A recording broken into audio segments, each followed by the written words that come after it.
Okay, so we are joined today on the Live on Form podcast by Mike Chadwick. Mike, how are you? I'm very, very good, mate. How are you? Yeah, not too bad. So you are commonly referred to as Coach Mike Chadwick, which we'll dig into and move in different directions with. But you're decorated military, 13-year career, I believe, in the British Army. Served with the Parachute Regiment, Special Forces Support Group, the Royal Army Physical Training Corps. And up until fairly recently, I believe you were a performance specialist for the forces. So tell me a bit more about all of that. Yeah, so that's, to be fair, that's pretty much my career in a nutshell. There's a little bit more extras that happened every now and then, but that's pretty much it, really. And yeah, so I moved into the performance specialist area, or remit, should I say, from when I was selected to become a Royal Army Physical Training Corps instructor.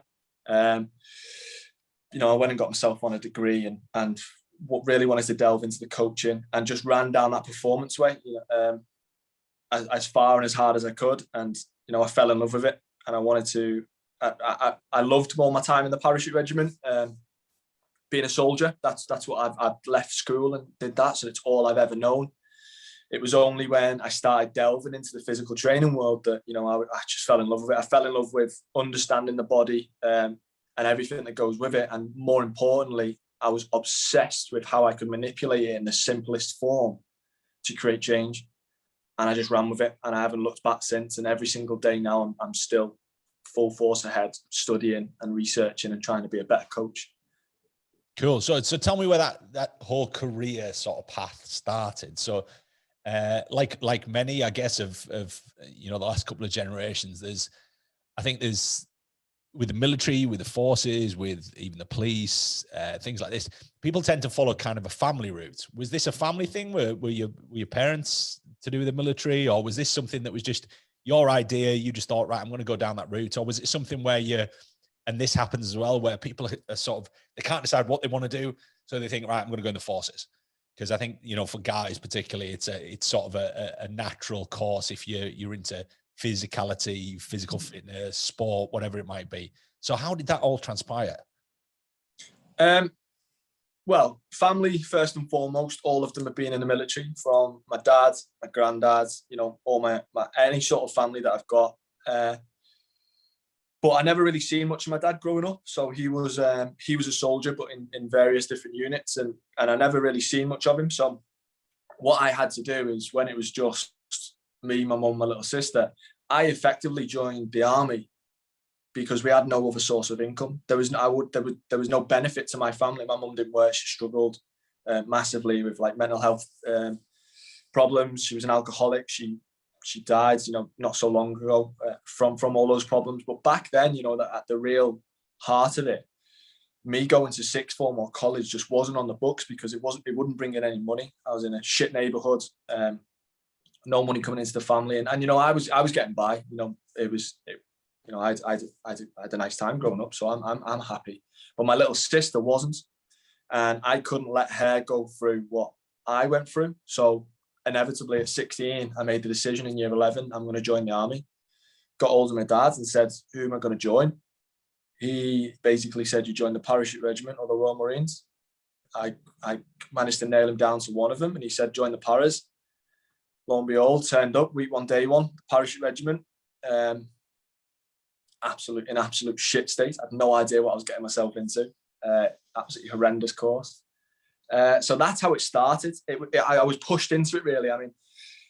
I'm writing a book at the moment, and I talk about, I didn't join the army for Queen and Country, first and foremost. It wasn't like that. It wasn't any sort of like, and not that I've got a lack of patriotism. It just wasn't for any patriotic reasons. I joined to put food on the table, bottom line. And I made that decision early on, and I went to depot, somehow scraped through from a performance standard. I wasn't up there. I played a decent level of football when I was younger, but I was by no means ready for that.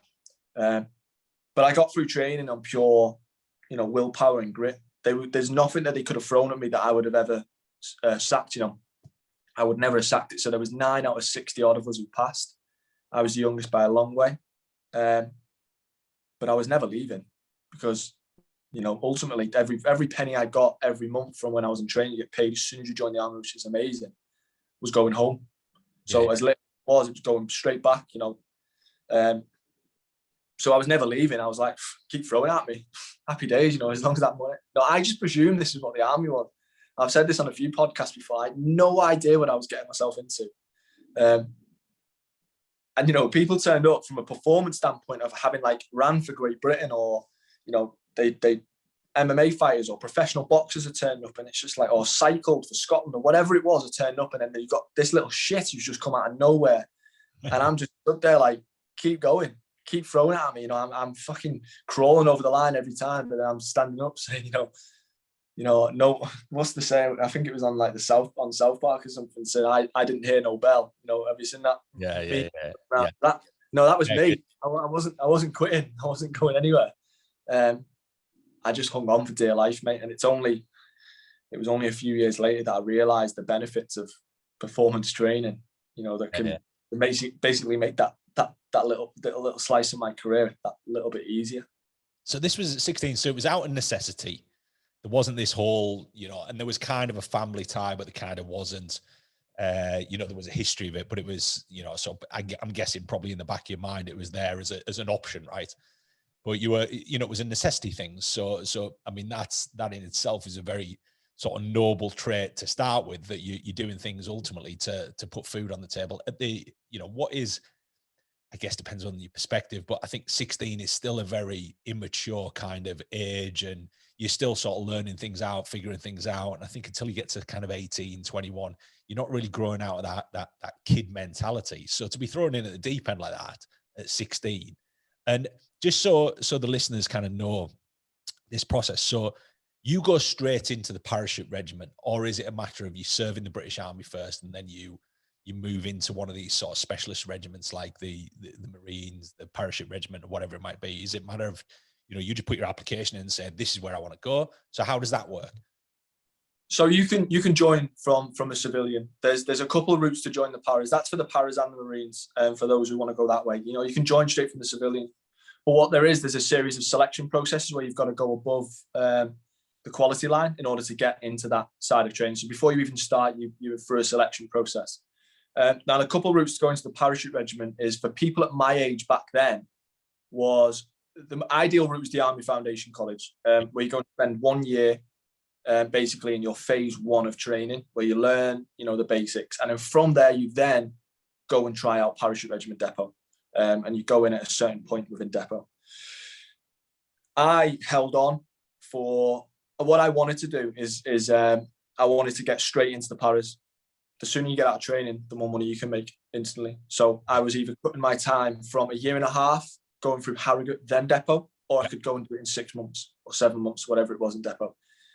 So I basically held off for 30 days and joined on my 17th birthday and was like, send me straight up to adult entry. I'll go and bluff my way through that because it'll be easy. There'll be nothing I can't do. You know, in the neighbourhood I grew up in, I'll be absolutely fine. You know, a little did I know what was just as a side note there, where did you grow up? So all over the world. So I used to travel around up until I was about 9, all over the world when my dad was about. And then as soon as he left, we basically went, and, you know, some of the listeners might kill me for this. We went and found where the cheapest place we could live. And at that time, it was a town called St. Helens. So it's a very rugby town. I played football at a very, very decent standard, academy level before that.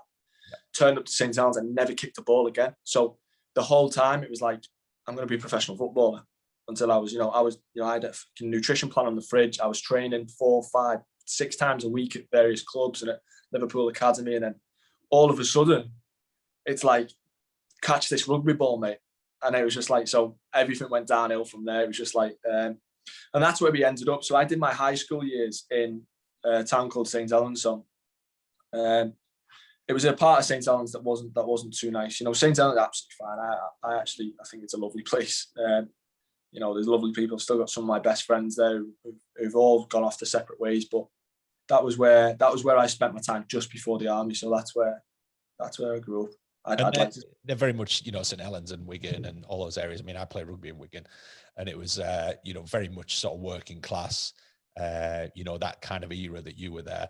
And St. Helens was a rugby league country. It was like, you know, it was St. Helens, Wigan, Leeds, they were all, it was all part of that rugby league sort of. And for me growing up in Cumbria, West Cumbria was always, Workington, Barrow, they were all part of that same sort of, sort of working class sport as it was rugby league at the time. And rugby Yeah. kind of a bit more prim and proper and a bit more public schoolboy sort of thing. So it was interesting. But so you grew up in a tough place, challenging place. So obviously you learned a few skills, I'm guessing, at that point, with respect to how to deal and handle with that kind of pressure and that kind of surroundings.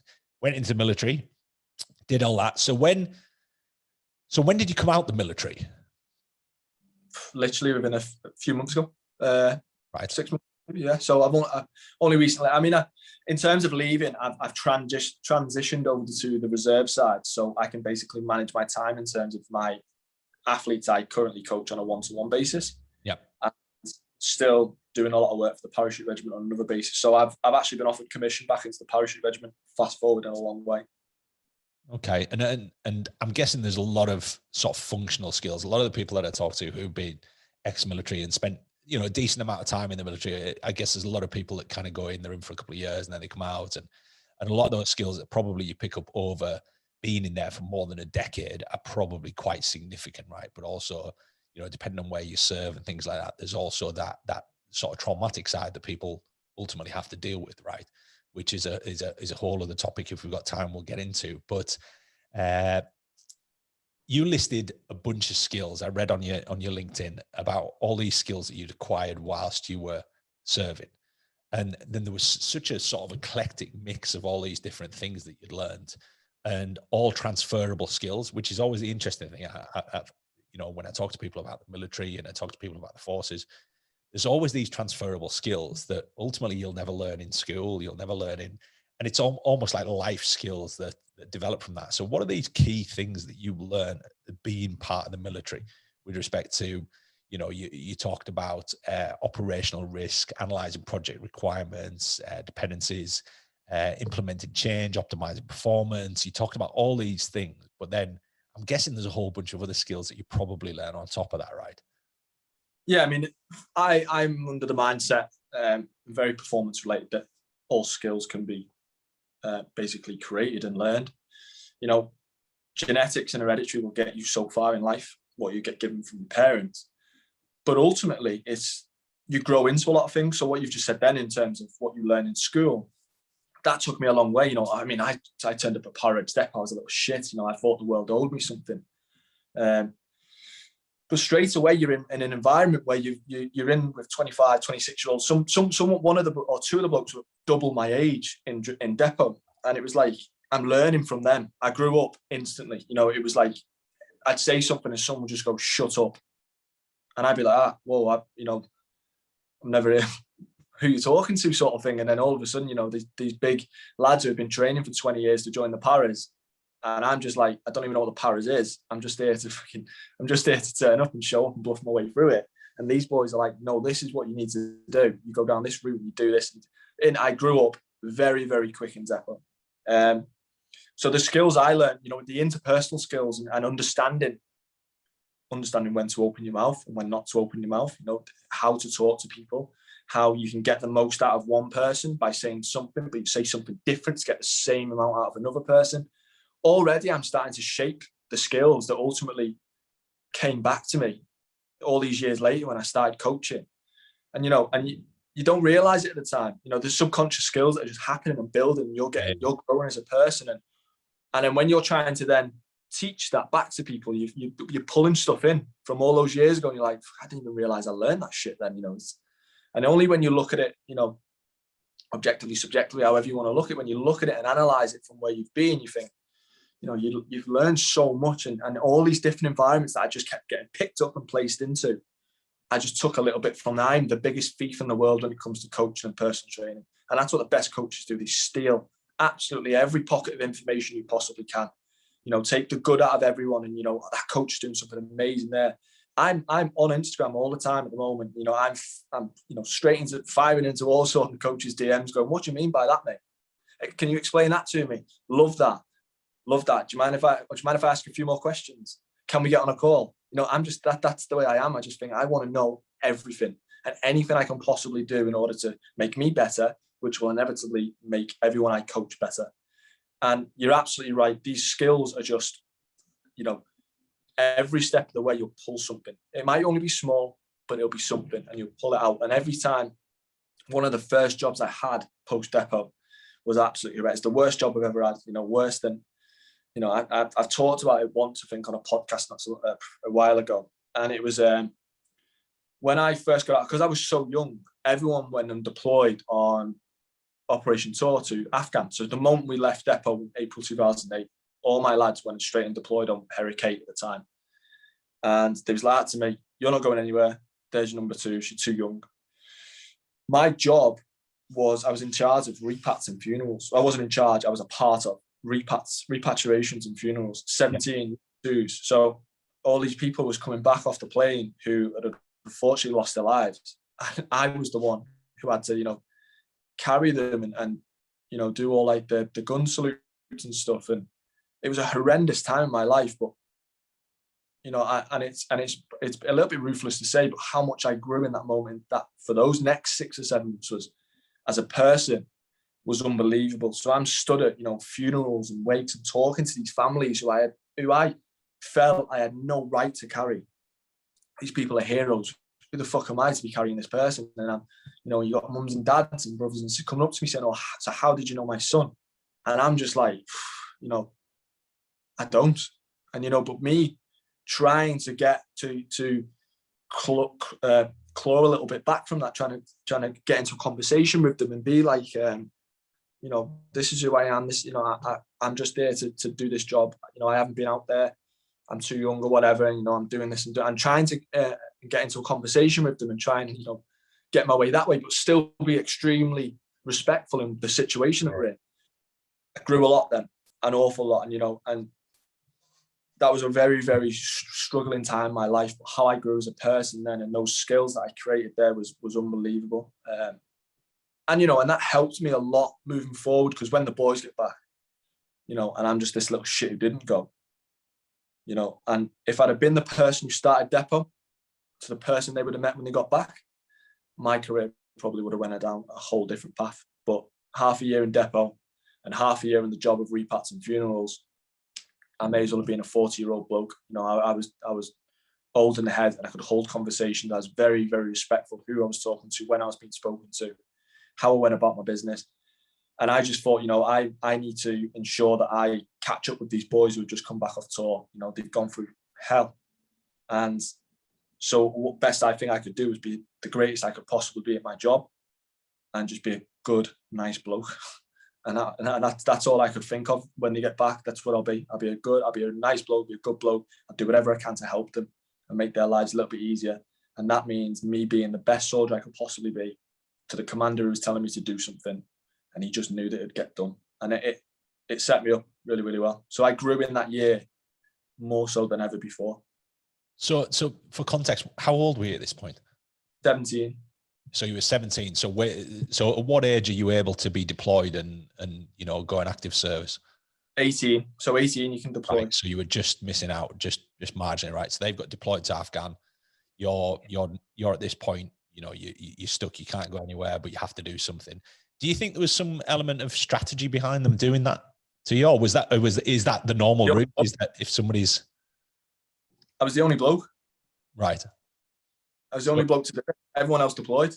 Right. So you were left, but I'm assuming so there was only you ever there. So, the repatriations and, the funerals and things like this. So there was only you there. You were the only representative of the military at these things, right? So there's some people who couldn't deploy for hearing, or they had some sort of illness, or they couldn't deploy, and it was basically a collection of rear party of mainly adults and me, and it was just there was another lad who deployed not so long after, still one of my best mates, but everyone there was there for reasons that they couldn't possibly deploy. Mine was because of my age. So how was that taken? So when you're talking to the families, and the families are almost assuming that you knew or know of their son or their daughter or whatever it might be, and they're saying, "Look, how did you know them?" How was that taken when you said, "Well, well, I'm here as almost like a representative of the military, Yeah. to do our part for this, for this serving person, this actively serving person who's sadly lost their life, right? Yeah. So, I mean, the Parachute Regiment is an absolute brotherhood, so what they seen in me with my Parachute Regiment cap badge was, I was equal. So it was amazing. The families were absolutely amazing, and it was absolutely fine. They treated me like they would have treated anyone else, and I was, I'd never had any sort of problems with that. They was absolutely fine. They was very as much respectful as what I was trying to be with them. It's such a shit situation, that everyone's just got to get on and try the hardest to get through it, and you do whatever you possibly can to make it easy for everyone. But no, they was absolutely fine. And at the end of that, so obviously you've been privy there a bit, kind of like the scenario that we've all been in now. Everybody's very aware of the mortality, right? So after that sort of experience with doing that role and that job, was there an element, what did that do with respect to fear? Were you now more fearful of the scenario or the your mortality, or what this job that you'd taken on actually entailed for a lot of people? The absolute opposite. I deployed not so long after. So what happens is you train and you go again. So I trained and then I deployed with them. And, there was something about Afghan that I needed to be there. I had to go and do it. I had to go and basically, go and feel it and just be there and just do my job. I'd seen that, and it could have sent me the other way. I can imagine it would have done, but it went the absolute opposite way. I was almost addicted to it, and I hadn't even been there yet. I was doing everything I possibly could to be the best I possibly could, ensuring that I was going and I was gonna be there this time. I don't know in what mindset, but it's all I wanted to do. And you mentioned before about you didn't join the military initially, for Queen and Country.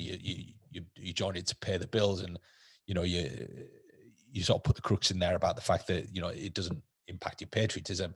But at that point, do you feel that the almost military patriotism, if I'm kind of phrasing that right, the military patriotism, and then there's the kind of British, the patriotism that revolves around our country, right? And I think they're kind of two different things in some respects, because you're talking about this brotherhood that is the paras, and then you're talking about the brotherhood that is obviously the military, and then you're also talking about the brotherhood that becomes the whole thing that you're fighting for Queen and Country. So do you think during that time that sort of grew, or do you think your mentality was still very much the same, in that I'm in this because it's a necessity, I have to do this, but now I've experienced the culture, I've experienced the respect that people have for each other, I've experienced the challenge that this is for a lot of people, both mentally and physically. Did you then, when you got deployed, was there this renewed sort of sense of why you were there, as opposed to when you first started? Do you think that developed that? That developed in depot. I became enthralled with the Parachute Regiment. I was obsessed with the Parachute Regiment. Everything I wanted to do was to do with the Parachute Regiment. I was so solely focused on being the best paratrooper that I possibly could be. And that's what's glorious about the Parachute Regiment, is that everyone has that mindset. Everyone wants to be the best, and you'll get that nowhere else in the world. And it's an incredible feeling, and it's empowering. Everyone's fighting and fighting and fighting. 68% of the UK Special Forces are Parachute Regiment. It's there's no coincidence with that. They want to be the best. And so that brotherhood grew, and my sense of patriotism grew, and when I was out there, I felt I was doing something great, not only for the paras, but for the army, for the country. So yeah, it grew. And it's that I was now making money. That was taking care of itself. Home was taking care of itself now. It's absolutely, it wasn't great, still wasn't great for my sister. But that's all I could do. I'd went down that route, I'd ran with it. Everyone at this moment in time in college or in uni of my friends, and I went down that route and I stuck with it. And it did change. It went from being a necessity to basically being patriotic. And I just wanted to, that was my job now. And I just wanted to be the best. And I think that's very similar to the sort of fitness industry, which kind of, you know, where you're at now. You're in coaching, so you're coaching people to be better physically, mentally, et cetera, et cetera. And I think a lot of people are in that for necessity as well, because it's a, you know, it's almost like it's an easy way to, you know, put food on the table, right? You know, there's an easy access point to the fitness industry, you know, slightly easier than the military. But ultimately, with the military, all you have to do is you apply, you go to your training, you start getting paid, and then whether you stick it out is a whole different ballpark, right? Yeah. But with the fitness industry, it's kind of it's a real easy access point. You go in, you get your qualification, you come out, and people do it out of necessity because they're like, well, I'm not sure what else I want to do, and I really enjoy this, and I really enjoy fitness, and I go to the gym and blah blah blah, and then they start coaching people, and then I think that same thing occurs, right? Is that people then all of a sudden go, I actually really enjoy this concept of helping people. And I really enjoy seeing people get from point A to point B and me being part of that journey with them. And obviously you've now moved into that to some degree. So during your career in the military, you know, you got moved into, you know, dealing with, you know, the actual fitness and the physicality and the mental aspect of the people that you were surrounding yourselves by as active and serving, you know, soldiers, right? So you've taken that performance narrative and now you're moving that into a different domain and going, right, I'm now going to take all the skills that I learned, physical, mental, and everything I understand about performance, which I'm constantly studying and learning more about. And I'm going to apply this to a whole bunch. And you were responsible when you worked with the forces for like thousands of trainees, right? Yeah. And your role there was to get them. Was it physical? Was it mental? Was it just getting them through? What was your role there? What were you tasked with there with the physical aspect of things? So I think what you're alluding to there was my latest job role, where I was, you know, in charge of physical development. Yeah. Degree. You know, the rank didn't suit the title, but there was thousands of people going through the Army Foundation College at the time, that first group we spoke about earlier, where 16-year-olds go for 1 year. And I basically got asked the question, could I have a look at the program, because the attrition rate just isn't good enough. And this is a lot later on in my career. You know, there's a lot of hurdles that I had to jump through to get to where that is. But all in all, what I needed to do was they treated a 16-year-old as what they would treat a 25-year-old. You know, you this training and you do this training only, and you'll be a soldier. And those that make it, fantastic. Those that don't, see you later.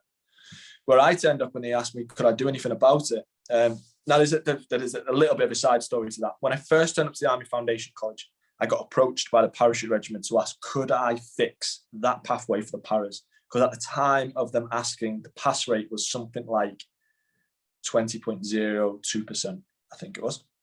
And that was pass rate for people coming out of Harrogate and then being accepted into the paras. Obviously, you got 20%, then it goes in the paras, and then you said, what was it that got through 9 out of 60? Yes, there was 100% who finished Harrogate, right? Pass rate, followed by, as soon as you got to Harrogate, bearing in mind the Army have spent 1 year training them, you know, put all that money into them. They got to Parad's Depot, and then only 20% of those people would pass.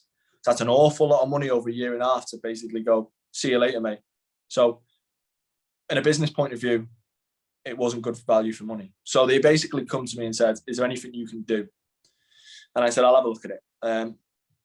And that's where Op Achilles was born. That's where people started sitting up and realizing that I'm all right at this type of shit. So I basically went down the route of understanding maturational status, and I understood exactly what a child would need. So I was looking at things like the youth physical development model. And what that meant was that, you know, we was training them all wrong. We was treating, first of all, I to go down the performance route of individualization. So even as an adult, I still believe that most training regimes, the pathway should be completely different in order to get the end product. The end may remain the same, but how we get there should be different. Then when you put it into a 16-year-old, it gets even more different, because if you can consider a 16-year-old, sorry if I'm getting on your age here, but I don't know how old your kids are, or if you've got anyone anywhere near that age. Yeah, we've got 15. How old, sorry? 15. So 15, okay. So at 15, male or female? Male. So at 15, what they're going to do is, now you've got 3 points of maturational status. You've got pre-puberty, puberty, post-puberty. Now, during puberty, and you go through what's known as peak height velocity and peak weight velocity, PHV, PWV. At that moment in time, their limbs are growing astronomically. They're growing at the fastest rate, from when they was a baby. Now, what was happening in Harrogate was straight away we was applying load to these 16-year-olds. Now, when you apply load to someone whose limbs are growing at a seriously alarming rate, already you'll know your 15-year-olds, kids at that age, they bump into things. They're dozies because they're growing and they don't understand their bodies in space. It takes a little bit of time to get used to that body. We was applying load to it and then going out the back gate, and then everyone was going, why is everyone getting injured? They've done the training. It's just because, they don't understand their body without the load. Now you're adding this load, it's going to be a disaster.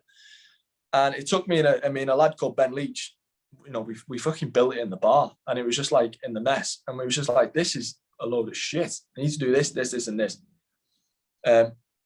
Hormones going through the roof. Let's put hypertrophy in, build the muscles. We're less likely of injury. We was like, let's do that. We've got 1 year worth of training where some of them are going through trade training, i.e. the engineers, etc. That's like a third of their training. So you might have another 2 years worth of trade training left. So if you can imagine 33% of their training, and we're going, I just want to give them a massive foundation of strength in that year. It'll set them up for the next 24 years of their career. What we're not going to do is those who just scrape over the line are going to be like me when I'm 25 and going, fuck me, my knees hurt. Because I'm then going down a different pathway where I'm managing all these little niggles over time that do catch up on you. And I'm expected to do a job instantly. And with the changing dynamics of war, we need someone who's ready to react now, not in 3 weeks' time when my rehab finishes. So what we did, we took that, understood maturation, and we just said, right, the initial phase, we need to build muscle mass. And so for Alp Achilles, that's what I did. I went and sat down with doctors, physios, and I said, right, this is the sketch. At this time, the program wasn't changing, the year program. What they did is they said, right, you can have 12 weeks with the last 12 weeks of training. You can start Up Achilles. I didn't name Up Achilles, by the way. I fucking hate that title. Some with a bigger badge than me, it probably won multiple awards for this. I was like, that's quite a cool name, man. Yeah, I wasn't into it. But yeah, so I got 12 weeks. And in those 12 weeks, they said, right, you can't affect their trainings. You can't do anything inside of their training. They've still got to go on the year-long Army Foundation College pathway. You can have them external. I was like, right, okay. And you can have them 3 times a week. So it's going to be outside of work hours. And I was like, right, okay. So when I sat down with all these doctors, physios, right, this is the time frame. I've got limited time frame. I've got limited budget. What can we do? We can't fix everything.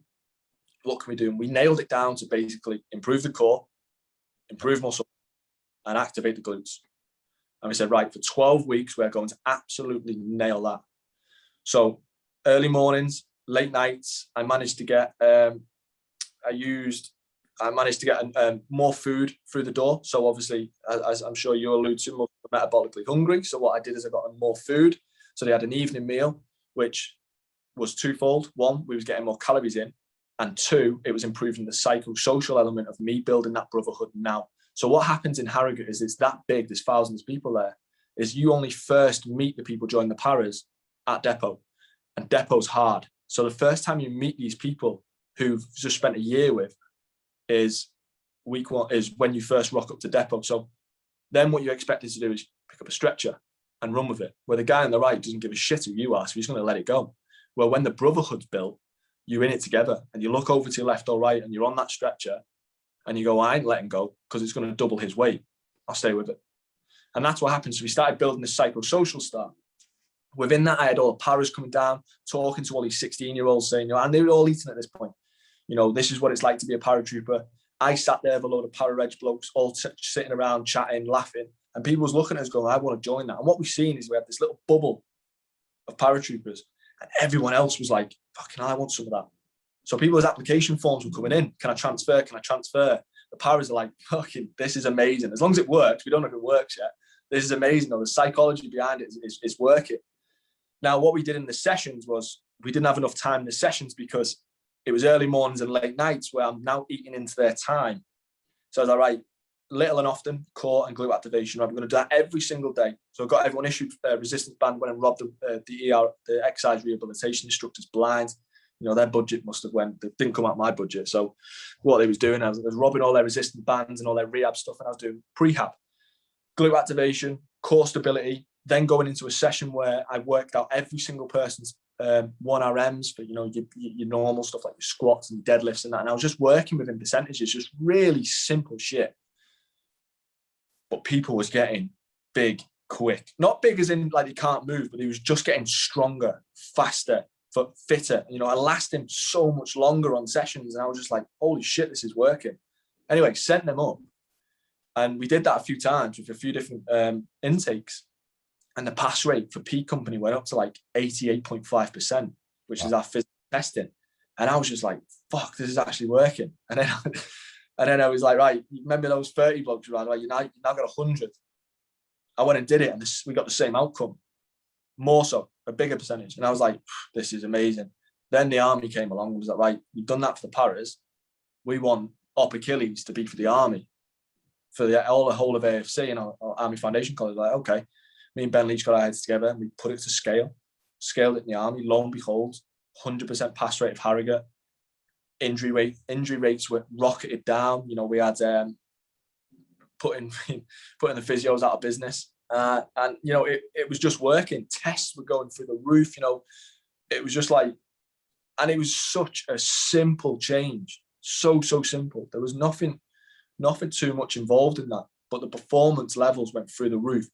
And not only that, and I used to say this on every brief, so everyone, the world attaches used to the people attached to the military, like advice from another country, are all based, you know, everyone from around the world, Gareth Southgate, football academies, Manchester United, and, you know, all these type of people was coming down to see what was going on and what did we do to change it. And when I was explaining, he was like, is that it?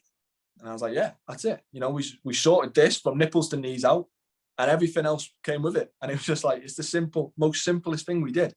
And it worked. And, you know, we scaled it hugely. And I was traveling around the country, upskilling and going around and telling people how to, and that's for kids. And that's the hardest part, because you've got to understand their bodies at that moment in time. Yeah. For adults, pretty static, you're pretty simple. You know, you work in a percentage, you overload, you super compensate, you allow the time to rest, and people react to the stimulus and get better. That's simple. The kids was the hardest part. And we nailed that. And that's where, you know, that's where people started to sit up. And the paras, you know, and I used to say on all these briefs, you know, it's not what you see now. You know, the pass rate's incredible. We've put hundreds and hundreds of bums on seats in some of the most elite units now. That's not what's good about this. What's good is that they're not going to go injured in the next 20 years. They're not going to go and be a sap on the budget for so long because their bodies aren't strong enough to withstand the rigors of physical training throughout their military career. These boys and girls are good to go for a long time. The foundation is set. You can throw whatever you want at them now. P Company, Commando course, whatever you want to do, throw it at them, and their bodies will handle it. And they're 16, and they're good. And, you know, to get that as a 16-year-old, you know, their life's set up. And that's what we did. So we set them up physically, which we owe them. You know, they joined the army for Queen and Country. Most of them are like me, you know, didn't have anything else. But for Queen and Country, the least we can do is provide them a physical platform to succeed from. And that's what we did. And it sounds like it was just, you probably look back at it and go, yeah, my God, that's simple, right? It's real basics. It's just going back to, look, we've got to develop a strength foundation for anybody to build on. And I'm guessing at the time when they were getting injured and things like this, it was very much, they were thrown into almost a functional capacity. And you know, I have a love-hate relationship with that word, where people talk about functional fitness, but ultimately you're asking them to do functional tasks, but they didn't have the strength foundations to do those, right? Well, that's what depot is. So Parachute Regiment depot, the second phase of becoming a paratrooper, was functional, extremely functional. Yeah. And prior to me, there was, what the fuck are you sending here? Who are you sending? Like, this shit, they're breaking straight. You've had 1 year with them. We've had them for 2 weeks and they're broke. Yeah. What good are they? And, you know, and they don't, and the army budget don't look at the paras budget. They might do it at a higher level, but they're not going, you know, well, he's coming off your budget. You know, and I'm looking at it now as a business. You know, I look at it a little bit differently now. But back then, I was just like, fix it then. You know, I'm not going to make, I'm in Harrogate, I'm not going to make you a paratrooper at all. You're not going to become a paratrooper. What I am going to do is I'm going to provide that foundation of strength so that the boys at the other end in phase 2 can mold you. They're going to make you a paratrooper, but I give them a product that isn't going to break. And those incredible instructors in depot, and not just Parachute Regiment now, you know, all across the country in every single unit, they're the ones that are going to make you into the soldier in the unit you desire. We're not doing that. I'm just giving them a little bit of a platform in order for them to mold you from. They're going to do that for you. And that was it. And it was so simple, because what he was trying to do in Harrogate was go, at the end of Harrogate, you want to be a soldier, you want to be ready to deploy. And we know you can't deploy until you're 18. So what's the point? Give them that foundation, you know, spend that year making their bodies so indestructible, bomb-proof the core, get those glutes firing. You know, people, hip flexors are so tight because the gaming generation, I hate that term as well, where, you know, we're blaming everything on the PlayStation. You know, people don't climb trees anymore. And that's, you know, the hardest part. The easiest part was physically developing them, because they've joined and they're keen, they want to learn, most of them. The hardest part was trying to get the dinosaurs to buy into it. The people who said, oh, but we've always done it this way. No, what we need is we need to run 5 times a week, and that's it. And we just run, you know, and if we don't run, we tab with loads. So, and it was trying to get the dinosaurs to buy into it. And they did in the end. When they started seeing the pass rates, and, you know, people started getting lovely medals. And the budget.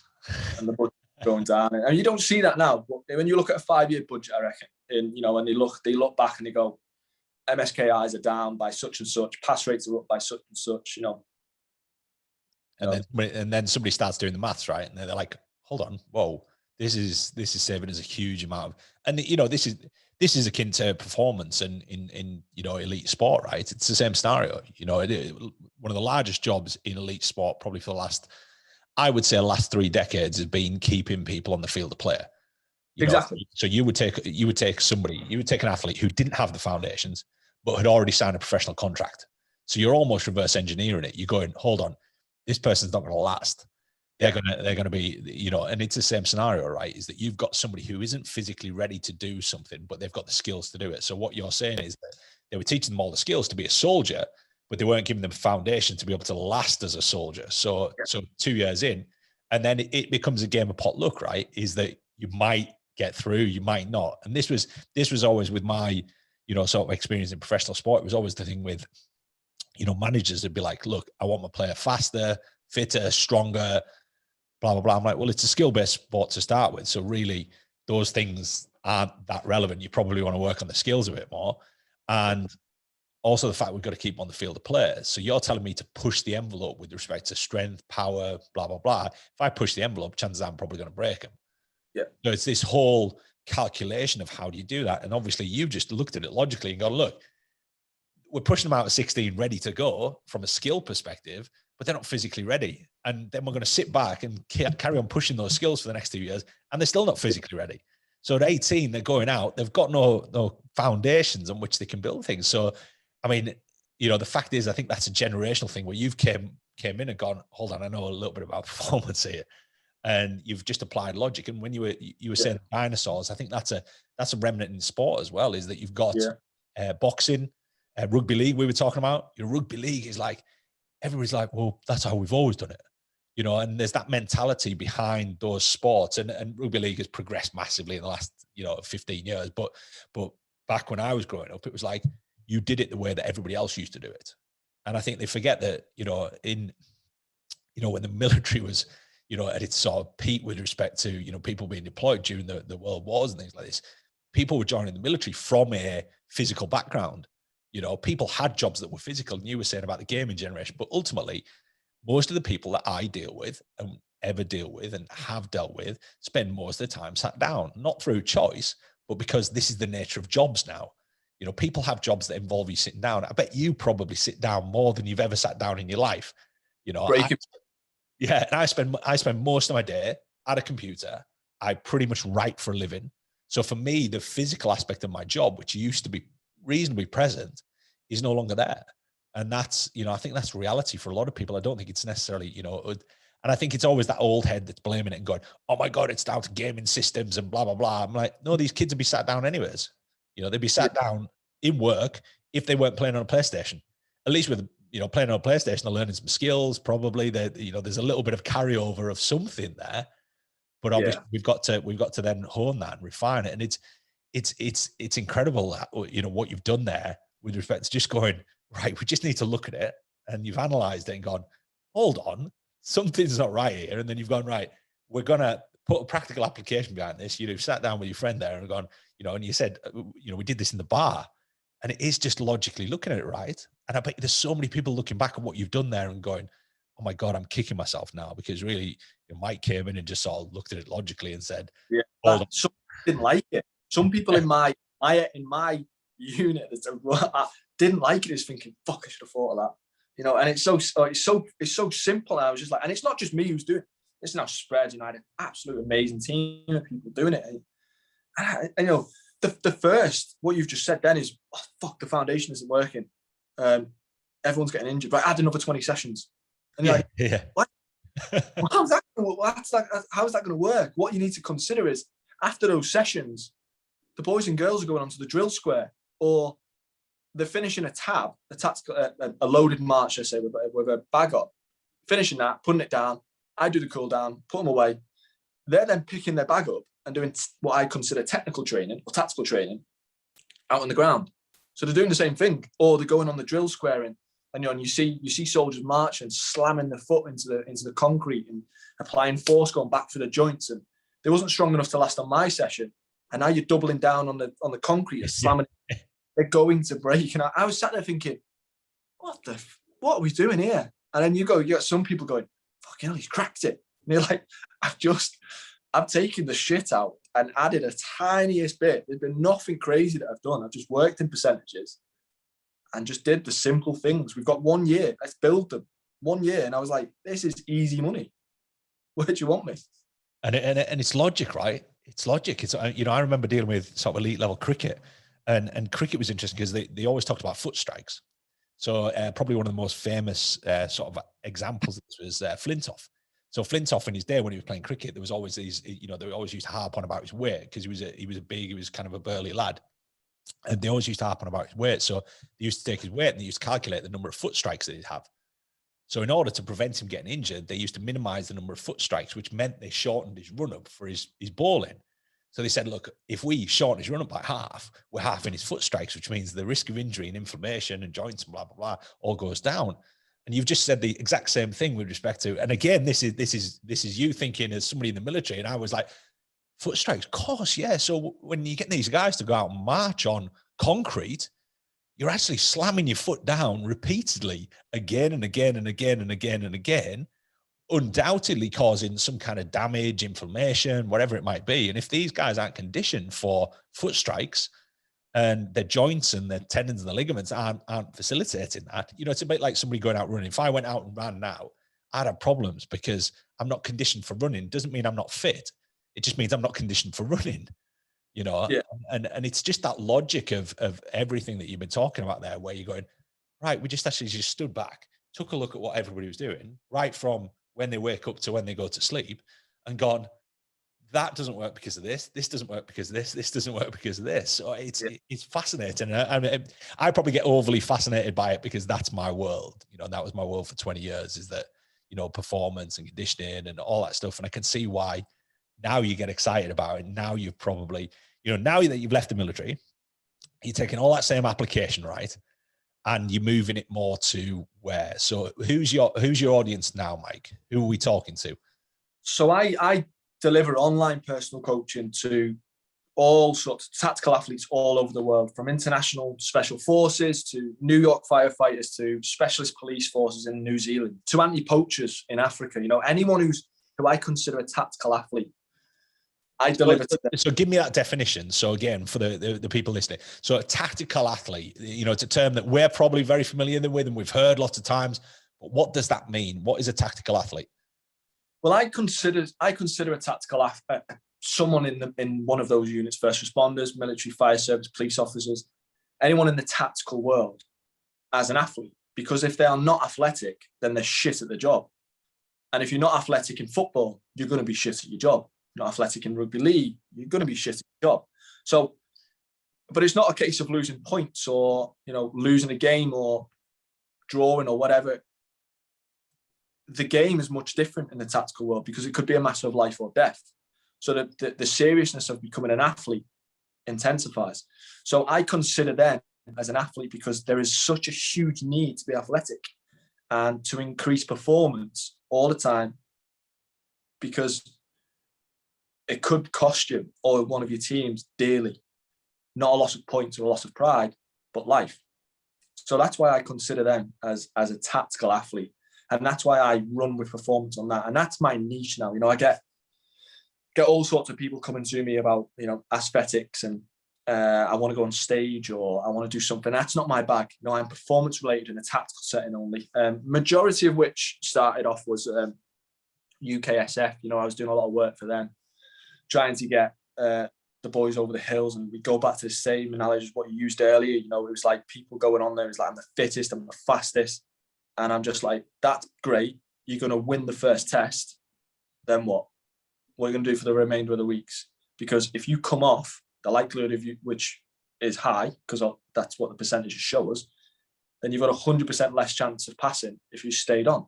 So let's sort of, if we have to decrease performance, but increase durability, then I'm giving you 100% more chance of passing, because you're going to last the course. So first and foremost, what we need to do on anything, whether that's going for specialist unit in Australia or, one of the sniper cadres that one of my lads on in Australian police, the first and foremost, I need to ensure that you stay on that course. We need to build that foundation. So what I do is I test them, and they might be ready for that all now. The foundation might already be set. Yep. For a serious test, I'll go, happy with that. We're going to now grow. We're going to increase performance. So we're not just turning up and passing, we're turning up and winning. So the first and foremost, I need to make sure you turn up and last the course, and let the commander at the other end, whoever's directing the course, make the decision on you. If we can do that, I'm in a good place. Secondly, I'm going to make sure that you can finish.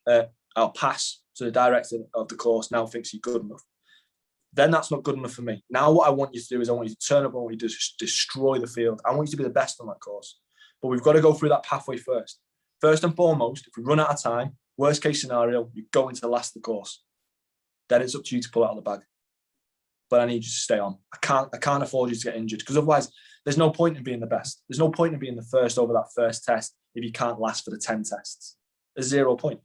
So that's one of my niches now in the world, is I coach tactical athletes on a one-to-one basis, online, all over the world, and I absolutely love it. The more crazy the course is, people come up to me from like Belgium SF, and I'm like, what does that involve?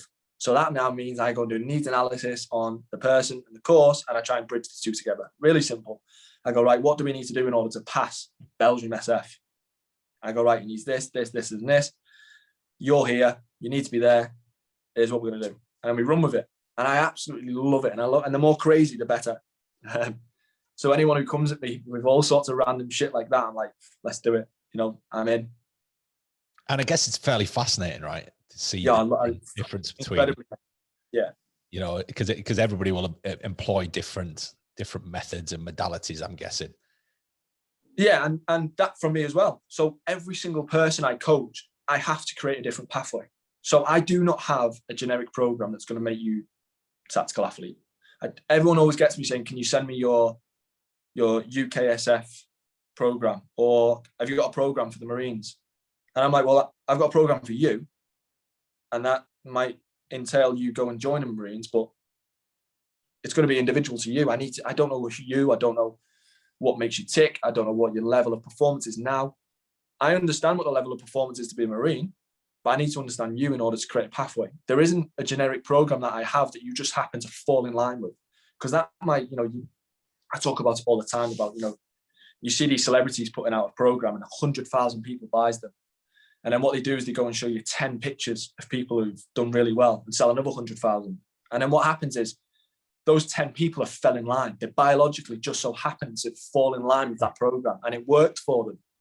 But everyone's forgetting the 99,000 people over here who didn't. Yeah. Because they biologically just didn't fall in line with it. And I'm like, I'm not okay with that. People pay. That's why I don't take so many people on. I haven't sold myself out in a generalized, generic program whereby I can take 1 million people on. I take a handful of people on, and I ensure I get them to pass. And what you don't see, and what you'll never see is, Transformational Tuesday, where I'm, putting on posts saying, look, I've got someone from A to B, because I've got this thing, and I don't discuss it very openly, but it's about being the secret athlete with the secret coach. You know, we turn up and we win. No one needs to know about the underneath or what happened or how we did it. They'll know when we win. Let's run with that. No one needs to know. This isn't about anyone else, not external. This is all internal between me and the athlete I'm talking now. It's between me and you. We'll run in it. We'll win everything, and we'll laugh about it later. No one needs to know that hard work. I absolutely love that. And I love that mantra. And I think that people buy into that more. What I hate more than anything in this world is when you're in the gym and that PT is taking pictures of someone with a shit training age doing a shitty technique on a shitty exercise that has got no relationship to what their goal is. And they're taking pictures or videoing them asking questions. I'm like, look at your athlete, look at your client. They're in absolute disarray. Go and talk to them and help them. What they're trying to do is market for the next. And I get it's about putting food on the table. I am fully on board with that. But that's just not me. Yeah, there's a way to do it. I mean, of course. I'm all for the marketing side. 100%. You've got to go and sell yourself to get other clients in. This is your job. 100% all for it. But I think there's a time and a place to do that. And one thing that is when someone's in like the bottom of the squat in absolute disarray and someone's like, can you fucking hold it there, mate, whilst I take this picture? And it's like, get them out of that squat now. They're in shit state. You know, and there is time and place. And I am all for it. And I think I mentioned this in not so long on a story, you know. This isn't me digging out all these PTs who do it, because I actually love to watch it. I actually love seeing transformations. I think it's great. It's great for me. It makes me think, oh, fucking that's a really good job that the PT's done, and B, what the athlete's gone and done. I think it's, you know, it's fantastic to see. But yeah, I think there is a time and a place for it. And I think I think you've followed me long enough and know my sort of take on this. And again, I'm sort of on the same page as you, is that I appreciate that it happens and it's motivational for some people and it's great from a business perspective and a marketing perspective. But ultimately, the way that I talk about coaching a lot, and you probably heard me talk about it, is that same thing, is the fact that, you know, if you're coaching 100 people, you know, you're a good coach when you're getting results with 90+% of them, you know, and the 10% you don't get results with, it's not down to you, it's down to the individual, and the fact that, you know, you're never going to get everybody to do things that they need to do. You know, there's a million lines of communication that you need to get through that. It's a bit like, you know, you've been tasked with getting 100% of people into the paras. It's never going to happen because ultimately you're not in control of their mindset, right? So I always say a good coach is somebody who takes that number of people and gets results with them, and whatever magnitude those results are. But what you often see is you'll see a coach who's got 100 people that they've been coaching and they've got results with 2 of them. But then they'll put the before and after pictures of those 2 people, and you put it correctly there in a great way, and that you said, look, they just fit the mold that you put them in, you know. And I talk about this in seminars, and I quite often say, look, everybody wants to get results, but I can have a room full of 200 people, and that, you know, I could say everybody in that room is going to do 30 minutes cardio every day. Doesn't matter what type, just 30 minutes cardio every day. You're going to do weights. This is the program you're going to follow, and I'll write something generic on the board. And then I'll say, and you're all going to eat, you know, you're going to eat oats with this at breakfast. You're going to eat this at midday, this at lunch, this in the evening, this in the evening. I said, and I'm going to give it to every single one of you. And every single one of you, if you stick it out for 16 weeks, you're all going to get pretty damn shredded. I said, but it doesn't work like that. I said, because it's all to do with how many of you stick it out. The ones that stick it out get results. And this is how most coaches work, right? They create this generic sort of process and go, right, ultimately all I've got to do is get everybody into calorie deficit, get them doing some resistance training, and get them doing some cardio. Boom, done. That's all I've got to do. But ultimately, what kind of physical state are they going to be in the end? If it's aesthetic, I know that every single person in that room, if they follow that pattern that I just gave them, is going to get aesthetic gains. But then I've got to consider, how are they going to come out the other end of it? Are they going to be physically fit? Are they going to be able to move? And are they, you know, have I given them a movement in there, in that generic plan that is totally anti their structure, their current physical state, blah, blah, blah. It's like squats, right? You know, you know how it is with squats, Mike. You get somebody who can't squat, and what coaches do is they take them in the gym every week and go, I'm going to make you squat again. I'm going to make you squat again. I'm going to make you squat again, in the hope that you constantly cueing them, eventually they're going to get it right, but they never do. They just put more and more load on the bar, or they do more and more reps at a really bad technique, instead of regressing it and going, right, whoa, your foundations aren't there. So what we need to do is we need to go back and build your foundations and then move you forward again till you get to the squat, which is quite an advanced movement, right? And this is exactly what you've been talking about, right? You're just talking about logically looking at something and also making it very personal. It's like tastes and palates, and, you talk about people, what they like to eat. It's important to know what people like to eat because it makes them more compliant with a plan, because you give them stuff they like to eat instead of giving them something they don't, right? So all of this logic that you've brought about doing these programs, these mass programs almost in the military that had just this logic behind them, you've now then taken to the forefront and gone, right, this is now my capabilities as an individual programmer who's going to take individual people with specific and individual needs, different and specific start points, and I'm going to apply all these principles to them and make something and mold something around them, which ultimately gets them results, right? And that means that as a coach, you're getting a massive percentage of results rather than going, I'm going to chuck this program at 100 people and hope it sticks on 10 of them, which is kind of what you're saying, right? And I think, that generalized approach is tricky, I think, with things like the military. You were talking about the fact that you've got 1,000 people. What's the easiest way of doing it? Just give them a generic program, right? Give 1,000 people a generic program and see where it gets them. And this is how athletic performance used to work, right? School kids, they used to all, you put them into resistance training, everybody do the same thing. And you'd hope some of them would get through and come out the other end to do it right. So it's interesting the way that application that you've done prior to coming out of the military is pretty much what, we want to see going into coaching in a civilian perspective, in a perspective of, if you've got somebody who's doing a body transformation or whatever, or if it's aesthetics, it's the same logic, right? It's the same principles, it's the same methods, it's the same modalities. You're just doing it in a slightly different way, right? And the outcome you want is very, very different, right? You got somebody who's in the Belgian Special Forces. The outcome they want is very, very different. They're not overly stressed, probably. And I say probably because, I've dealt with professional athletes who all they want to do is be able to see their abs. But, you're not going to get someone in the Belgian Special Forces going, yeah, but I'd quite like to see my abs. It's not really relevant to what they're doing, right? And I'm not asked about that. I'm not asked how you look. I'm asked how you perform. My level of coaching isn't about looks. Aesthetic people come to me all the time saying, I want to look better. I want this. And I'm like, I'm not the man for you. It's just not me. I can't, I've got a rough idea how I'd do it. But do you not find that's a byproduct though? Of course, 100% it is. And people always look good at the end of however I've trained them. Yeah. I'm more, I don't even think about it. I just think about performance measurement. So I'm always testing in measurements and not body fat or how they look in the mirror. Or I just don't even look at it. I don't even ask the question. I just say, we need to be able to do this, and this. And that's it. This is performance related program. And I'll get you to your endpoint. This is what you need to do. And we go through it and we change it all the time. We retest every 4 or 5 weeks and we realign. And I only ever get someone onto a program on my online coaching for the initial is 3 months. That's all they do. They never pay for any longer. I don't ever say, right, I'll take you on for a year. It's 3 months. And at the end of 3 months, if it's just not working from a coach or athlete perspective, the coach-athlete relationship isn't there. I can't get any more out of you. I can't take you that down. Maybe not my model. I can't do it. Or you're not buying into it, or you're physically not ready. And we go our separate ways. Absolutely fine. I've got no problems with that. That hasn't happened yet, but I'm happy with that. I'm really, really comfortable in that. And what happens at the end of that 3 months, we agree to go again for another 3 months.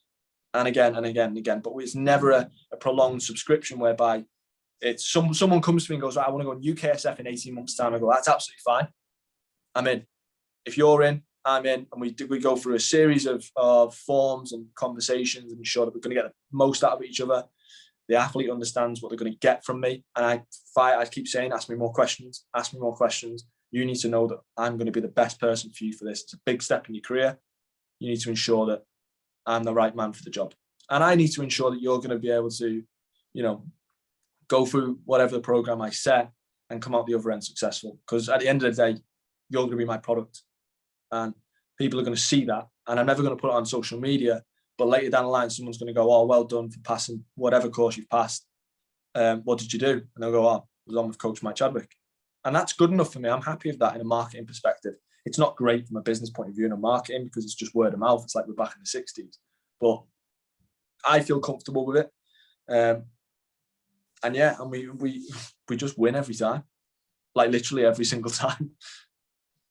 It's great. It's really nice to hear, actually, from somebody who comes from the coaching world of coaching aesthetic, physical, performance based stuff. And I've had my toe dipped in all of those worlds at some point, and it's refreshing to hear that kind of that logic behind what you do and why you do it, etc., etc. And it's quite refreshing. So what are the plans for the future, Mike? Well, no one wants a 70-year-old PT duty. So I know that coaching, personal training, and all that type of has a shelf life. So I'm comfortable with that. Everything I do, I know has to come to an end. There's going to be some new kid come on the block. I'm fresh at the moment, and people like it. But there's going to be another 100 of me who comes along, and there's some incredible people in the tactical athlete setting who are soldiers now, in just going into the Royal Army Physical Training Corps. 10 times the coach that I am, 10 times the PTI I ever was, and 10 times the soldier I ever was. I absolutely love it. And at some point, if I've helped them in any way, then I'm over the moon with that.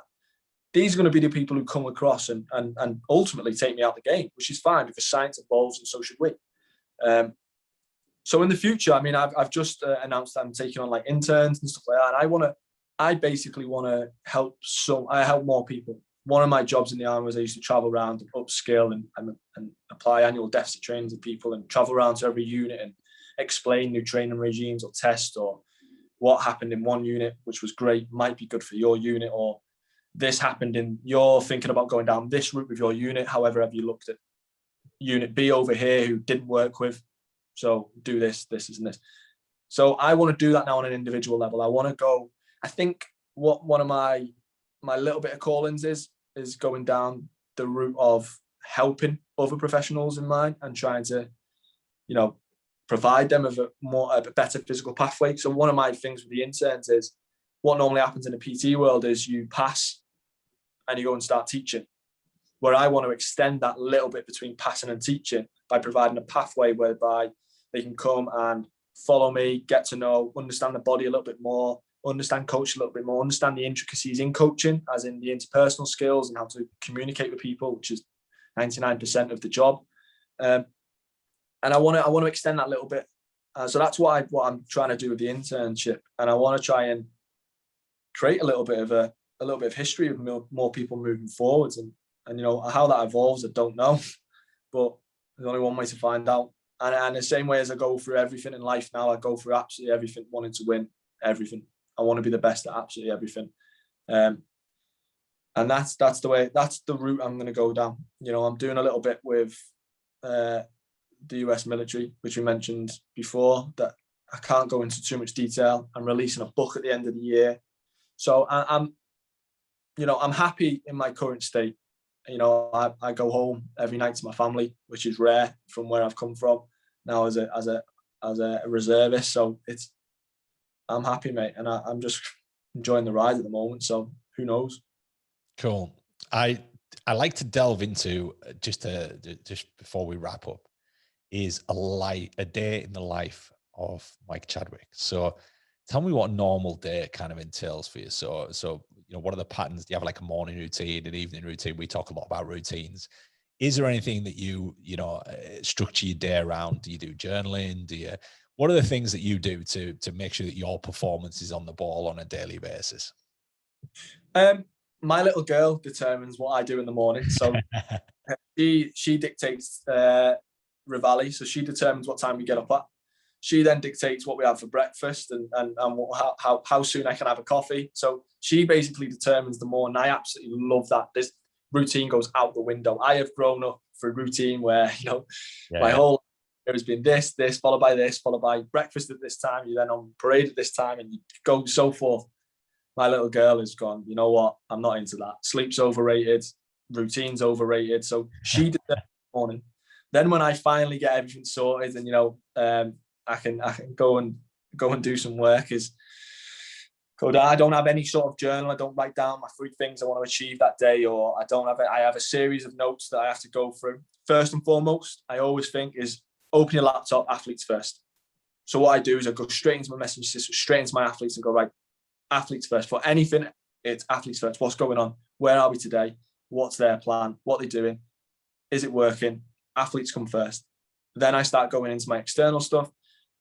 Then I find a time in the day where I go, right, I'm going to do that, and that, make a little bit of a plan. I'm going to train there, I'm going to eat there, and I'll go home. And I'll go continue that routine. My little girl who's going to dictate the remainder of the day or night. But what I do first and foremost, open my laptop, I do anything, make any sort of plan, it's athletes first. And they can sometimes determine the day. That's not working right. I need to go and redo everything, program everything. So that's my first thing I need to do. So I make a plan around them. And then when they're sorted, everything else falls in place. And you don't often see me posting shit on Instagram about me training, because my Instagram isn't about me. It's about everyone else. If you want to go and follow an athlete, go and follow one of the, someone who's in a professional CrossFitter, or follow someone who's going to put some serious load above their heads. Don't follow me. It's in terms of that. Unless you want to understand about coaching, it's not about my body. It's about what I can do for everyone else's body. So I don't go to the gym and take pictures, and I've got, a beaver fit rig in my garden that I train on most days. There's no point in me doing that. It's about them. So that's why my routine, in terms of like Instagram as well, is just off the cuff. It's so poor. As a social media model, it's so poor, mate. It's like I just post what I'm thinking that day. I just literally go, right, got this in my mind. I'll write it in my notes and go, right, I'll find a picture to go with it. And that's it. And there's no set up post. I don't have 10 posts in a row good to go every day. I just post, and what I'm thinking about. So that my day in the life is quite fluid. I'm really flexible with it. It's determined by other people most of the time. I don't have a series of things that I have to do. There's no inevitables, because I've got one of these, I've got it in my mind. These people who say, right, you need to go to the sea every morning at 6 o'clock and go for a swim, or you need to write down 3 things, or you need to do these. And if you don't do them, your day's going to be ruined. And I'm like, what happens if they don't? What happens if something else falls in line? They go, I just didn't get to the sea this morning. Fuck, my day's ruined.